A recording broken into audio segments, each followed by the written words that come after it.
Update news. Moser येथे राष्ट्रीय खाद्यतेल अभियानांतर्गत शेतकरी प्रशिक्षण। मोझर येथे राष्ट्रीय खाद्यतेल अभियान तेलबिया अंतर्गत महाराष्ट्र शासनाच्या कृषी विभागाच्या वतीने शेतकरी प्रशिक्षण कार्यक्रम उत्साहात पार पडला। कार्यक्रमाच्या अध्यक्षस्थानी तालुका कृषी अधिकारी कुमारी प्रतीक्षा नवले होता। यावेळी गावातील शेतकरी नारायण चुकले यांनी पिकांची घ्यायची निगा तसेच कापूस व सोयाबीन पिकांमधील एकात्मिक खत व्यवस्थापनाबाबत सखोल मार्गदर्शन केलं।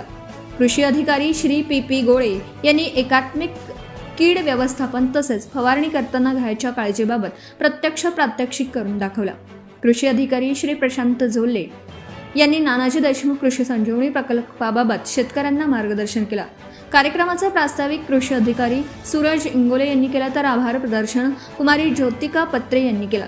कार्यक्रमास कृषी विभागातील कर्मचारी धीरज धरसकर, पूनम ढोमणे तसेच गावातील शेतकरी गणेश ढोले, रवींद्र निकम, विशाल मोठे, अवधूत उघडे, राम साखरकर, उमेश काळे, ओम ढवक, नितीन वंजारी, प्रदीप चव्हाण, गुलाब देशमुख यांच्यासह अनेक शेतकरी उपस्थित होते। बरेच लोक आपल्या गटातले आहेत, कोणी गटाच्या नेतृत्व सुद्धा ज्या शेतकऱ्यांना कृषी विभागाच्या प्रात्यक्षिकचा लाभ घ्यायचा असतो अशा शेतकऱ्यांना 25 शेतकऱ्यांचा गट करणे बंधनकारक आहे।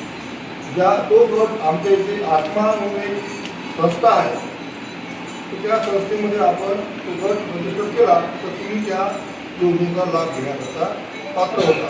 आता आपल्या इथे 2 गटाची निवड झालेली आहे। एक कृषी मित्र बचत गट आहे आणि युवा शेतकरी असे 2 बचत गट आहे। एखादी आपली Subscribe now and press the bell icon. Never miss an update.